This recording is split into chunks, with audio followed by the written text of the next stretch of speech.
الحمد لله رب العالمين والصلاة والسلام على سيد المرسلين أما بعد فأعوذ بالله من الشيطان الرجيم بسم الله الرحمن الرحيم الصلاة والسلام عليك يا رسول الله وعلى آلك وأصحابك يا حبيب الله. محترم سامعین، السلام علیکم ورحمۃ اللہ وبرکاتہ۔ مولا عز و جل رمضان کی برکتیں آپ کو اور مجھے تمام مومنین کو خوب عطا فرمائے۔ رمضان کے صدقے میں ہم سب کی مغفرت فرمائے، دونوں جہان کی بھلائیاں عطا فرمائے، آمین بجاہ النبی الامین صلی اللہ علیہ وسلم۔ تفسیر کا ہمارا یہ سلسلہ جاری ہے۔ پارہ پہلا ہے، سورہ دوسری الف لام میم پارہ ہے، اور البقرہ دوسری سورہ، اس کی آیت نمبر 38 الحمدللہ ہم نے شروع کی ہے۔ پچھلے آڈیو میں نے قُلْنَا اهْبِطُوا جو یہ 2 مرتبہ جو ذکر ہے پچھلی آیت میں بھی آیا، اس کے بعد یہاں بھی اس کے بارے میں کچھ باتیں عرض کی تھیں۔ یہاں پر ایک اہم بات اسی تعلق سے عرض کرنا چاہتا ہوں۔ اتنی تفاسیر جو میں نے دیکھی، اللہ نے جو مجھے سعادت نصیب فرمائی دیکھنے کی، تفسیر قرطبی ہے، اس میں تفسیر بیضاوی شریف ہے، جلالین ہے، طبری ہے، تفسیر مدارک ہے، تفسیر عزیزی ہے۔ یہ سب میں نے وہ نام لیے ہیں جو پرانی کتابیں بہت پہلے کی، ابھی جب سے یہ دیوبندیوں کا وجود ہوا ہے اس وقت کے بعد کی نہیں، اس کے پہلے کی کتابیں ہیں۔ ان سے میں نے آپ کو یہ پیش کر دیا کہ یہ جو 2 مرتبہ ذکر آیا ہے، اس کا کیا وجہ ہے اور کیا دونوں میں کیا فرق ہے۔ اب دیکھیے دیوبندیوں کے یہاں پر کیا وجہ بیان کی گئی ہے، سنیے آپ۔ تفسیر معارف القرآن، دیوبندیوں کے مفتی شفیع ان کی لکھی ہوئی تفسیر ہے، اس کی جلد اول صفحہ نمبر 201، والیوم 1 معارف القرآن، اور پیج نمبر 201۔ اسی آیت کے تحت یہی قُلْنَا اهْبِطُوا مِنْهَا جَمِيعًا، اس کے بارے میں انہوں نے ہیڈنگ لگائی ہے، آدم کا زمین پر اترنا سزا کے طور پر نہیں بلکہ ایک مقصد کی تکمیل کے لیے تھا۔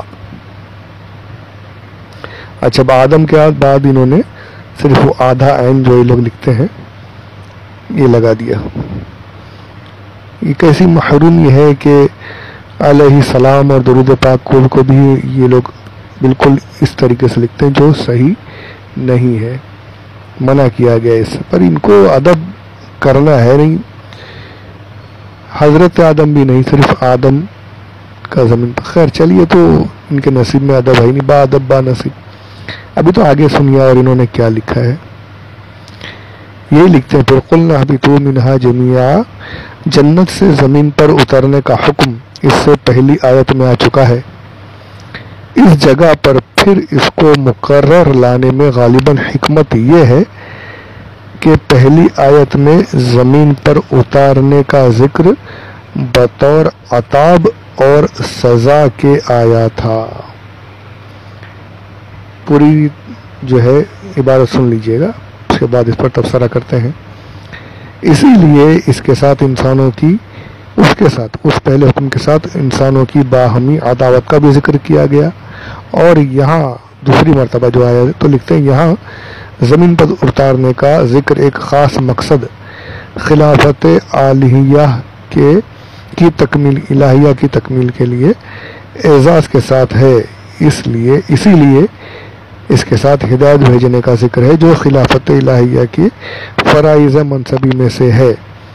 اس سے یہ بھی معلوم ہو گیا کہ اگرچہ زمین پر اترنے کا ابتدائی حکم بطور عتاب اور سزا کے تھا، مگر بعد میں جب خطا معاف کر دی گئی تو دوسری مصالح اور حکمتوں کے پیش نظر زمین پر بھیجنے کے حکم کو اس کی حیثیت بدل کر برقرار رکھا گیا، اور اب ان کا نزول زمین کے حاکم اور خلیفہ کی حیثیت سے ہوا، اور یہ وہی حکمت ہے جس کا ذکر تخلیق آدم کے وقت ہی فرشتوں سے کیا جا چکا تھا کہ زمین کے لیے ان کو خلیفہ بنانا ہے۔ یہ ہے ان کا یہ پیراگراف اس آیت کے تبصرے میں نے جن تفاسیر کا نام لیا ان میں جو حکمتیں بیان کی گئیں، جو وجوہات بیان کی گئی، میں نے آپ کے سامنے رکھ دی، اور دیوبندیوں کو کچھ نہیں سوجا، ان کو صرف ایک ہی چیز آتی ہے کہ جہاں موقع ملے اللہ کے پیاروں کی شان میں بے ادبی کرنے سے پیچھے نہیں ہٹنا ہے، اللہ کے پیاروں کی شان میں گستاخیاں کرتے رہیں۔ یہاں پر بھی آپ دیکھ لیجئے، اب اللہ کے پیارے چاہے وہ ولی ہو چاہے نبی ہو، ان کو کوئی فرق نہیں پڑتا۔ عام انسانوں کے بارے میں بات کریں تو چلو کوئی ہم چھوڑ بھی رہے، میں آپ کو یہ اس لیے بتا رہا ہوں کہ لوگ بولتے ہیں کہ کیوں یہ دیوبندیوں کے بارے میں باتیں کرتے ہیں، کیوں انہوں نے ان کے بارے میں سخت طریقے سے رد کرتے ہیں، ان کو ان کی حال پر چھوڑ دو، کائے کے لیے؟ آپ سب مسلمان ہیں، ایسی باتیں کرنے والے بہت ملتے ہیں۔ تو بتانے کا مقصد یہ ہے میرا بار بار، اور ہمارے علماء کا مقصد بھی یہی ہے کہ آپ یہ سمجھیں، آپ اس کو اس طریقے سے سمجھیں کہ اگر آپ کسی لوہار کے پاس جاؤ گے نا، جو بھٹی میں کام کرتا ہو، آپ اس لوہار کی بھٹی کے پاس بیٹھو گے، اس سے کچھ بات چیت بھی کرو گے، بھلے آپ کچھ لو یا نہ لو، کچھ خریدو یا نہ خریدو، لیکن آپ کو پھر بھی اس بھٹی کی آگ لگتی رہے گی، گرمی پہنچتی رہے گی، دھواں آپ کے نتنوں میں جاتا رہے گا، بدبو اور تپش سے آپ پریشان ہوتے رہیں گے، تکلیف ہوتی رہے گی۔ اور اسی طریقے سے عطر فروش کے پاس اگر آپ جاؤ، بھلے آپ کچھ خریدو یا نہ خریدو، لیکن اس کے پاس بیٹھنے سے بھی آپ کو خوشبوئیں آئیں گی، ٹھنڈک محسوس ہوگی، اچھائی ملے گی۔ تو بس وہی کہ صحبت جیسی آپ اپناؤ گے، اگر ان دیوبندیوں گستاخیوں کی صحبت آپ نے اپنائی تو بھلے آپ یہ سوچو کہ میں تو اچھی بات بولتے ہیں لوگ کہ ہم تو اچھی باتیں حاصل کرتے ہیں، پر آپ کو پتہ بھی نہیں چلے گا کب ان کی گندگی آپ کے ذہن میں گھس جائے گی، کب آپ بھی انہی کی طریقے سے بولنے لگ جاؤ گے، اور کب آپ کے اندر بھی بے ادبی اور گستاخی کے عنصر پیدا ہو جائیں گے۔ تو یہ بتانا اصل مقصد ہے۔ دیکھیے یہ ان کا مفتی، اور انہوں نے اپنی تفسیر لکھی ہے، اور تفسیر میں یہ آدم علیہ السلام کی کیسی بے ادبی گستاخی کر رہے ہیں کہ کہتے ہیں، جو میں نے جو کہا پچھلی آڈیو میں ساری باتیں میں نے بتائی، اور یہاں پر دیکھیے ان کو کیا نظر آیا کہ کہتے ہیں جو پہلے جو اہبتو فرمایا گیا وہ عطاب اور سزا کے طور پر تھا، اور یہاں پر جو دوسری مرتبہ اہبتو آیا یہ ان کا اعزاز برقرار رکھنے کے لیے دوسرے طریقے سے آیا ہے، ان کی شان بڑھانے کے لیے۔ پہلے جو تھا وہ عطاب اور سزا کے طور پر، ایک ہی پیراگراف میں 2 مرتبہ انہوں نے سزا کا لفظ استعمال کیا۔ یہ کس کے بارے میں لکھ رہے ہیں، کس کے بارے میں بات ہو رہی ہے؟ یہ آدم علیہ السلام، ابو البشر، ابو محمد صلی اللہ علیہ وآلہ وسلم، اللہ کے پہلے نبی، اللہ کے خلیفہ، جنہیں اللہ عز و جل نے اتنے انعامات عطا فرمائے، ان کے بارے میں یہ کہا جا رہا ہے کہ انہیں سزا کے طور پر فرمایا گیا۔ سزا؟ نبی کو سزا؟ نبی کوئی عام بندہ ہے جو اسے سزا دی جا رہی ہے؟ ہم اہل سنت کا تو یہ عقیدہ ہے کہ نبی کو سزا تو چھوڑیے، نبی سے ایسا کوئی کام ہوتا ہی نہیں کہ جس پر ان پر سزا کی کوئی بات آ سکے، بالکل نہیں۔ نبی معصوم ہے، نبی معصوم ہے، ان سے گناہ کی بات ممکن ہی نہیں، یہ ہمارا عقیدہ ہے۔ میں نے پیچھے بڑی طویل بحث کی ہے اس پر، آگے اور بھی تفاسیر میں اس پر اسی آیت کے بعد میں بہت تفصیل سے لکھا گیا ہے، اب وہ سب میں دوبارہ ریپیٹ نہیں کروں گا، پر یعنی ہمارا عقیدہ یہ ہے کہ نبی کو ہم معصوم مانتے ہیں۔ جب نبی معصوم ہے تو اسے سزا کس چیز کی؟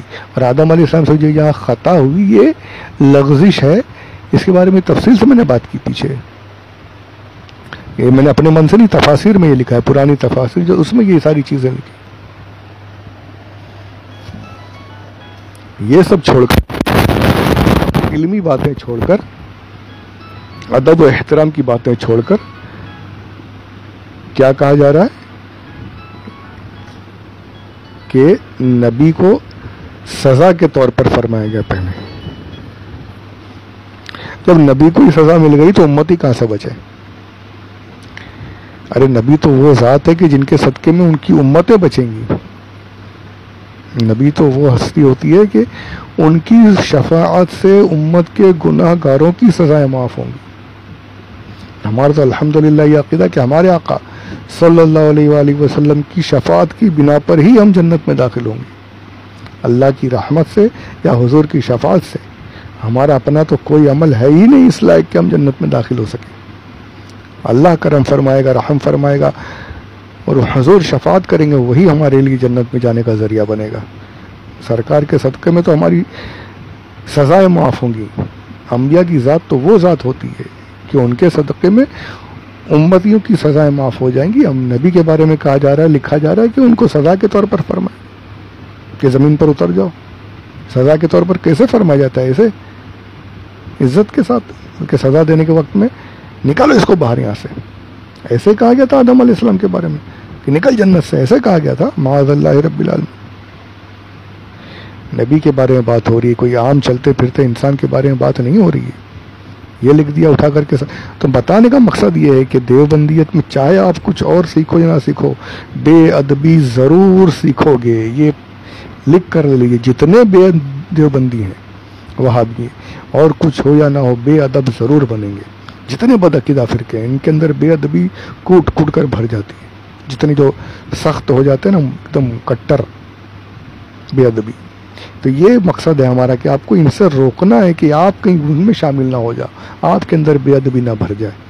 مفتی شفیع ہے، یہ مفتی اپنے آپ کو لکھا جا رہا ہے، تفسیر لکھ رہے ہیں. اور یہ آدم علیہ السلام کے بارے میں کہتے ہیں کہ اس طریقے سے سزا کے طور پر کہا گیا.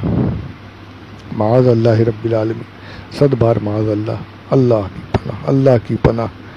تو میرے بھائیوں، میری بہنوں، خدا کے واسطے ان کے دکھاوے کی عبادتوں پر مت جاؤ. ان کے طارق ذلیل جو ہے، طارق جمیل، اس کے بھی ویڈیوز موجود ہے. کیسی کیسی گستاخیاں، یوسف علیہ السلام کو گدھے پر بٹھایا گیا، ان کا منہ کالا کیا گیا، ایسے ویڈیوز موجود ہیں معاذ اللہ. ابراہیم علیہ السلام کے بارے میں بڈھے کا ہاتھ، 95 سال کا بڈھا، اسے تو بکری ذبح نہ ہو، جانب بیٹے کو ذبح، معاذ اللہ رب العالمین. نبی کے بارے میں ایسے الفاظ، اللہ کی پناہ. خدا کے لیے ہوش میں آ جائیے، مت ان کے پاس بالکل بھی. ان سے اپنے آپ کو بچائیے، خود بچیے، دوسروں کو بچائیے. علماء اہل سنت کی صحبت اختیار کیجیے، علماء اہل سنت کے پاس بیٹھ کر وہاں سے مسائل حاصل کیجیے. انشاءاللہ دونوں جہان کی برکتیں حاصل ہوں گی، ایمان بھی سلامت رہے گا. اللہ عز و جل ہمارے ایمان کی حفاظت فرمائے. یہ تو ہے مفتی شفیع دیوبندی. اس کے بعد جماعت اسلامی کے بانی ابو الاعلیٰ مودودی کے بارے میں بھی کچھ باتیں انشاءاللہ ہیں، وہ اگلے آڈیو میں آپ پہ پیش کرتا ہوں. پروردگار ہم سب کو ادب والوں کے ساتھ رکھے، بے ادبوں سے محفوظ فرمائے، بے ادبی سے محفوظ فرمائے. آمین بجاہ النبی الامین صلی اللہ علیہ وسلم. شیئر کیجئے، خوب پھیلائیے لوگوں میں. رمضان کا مہینہ ہے اور ہم کو ڈبل ایکسٹرا ثواب بھی ملنے کے چانسز ہے، اور یقیناً ہے، حدیث پاک میں موجود ہے. تو ثواب کمائیے، آپ بھی، میرے لیے بھی ذریعہ بنائیے، اور اپنی آخرت کے لیے، میری آخرت کے لیے سامان کر دیجیے. پروردگاری سے قبول فرمائے، عام فرمائے. آمین بجاہ النبی الامین صلی اللہ علیہ وسلم. وما علینا الا البلاغ المبین.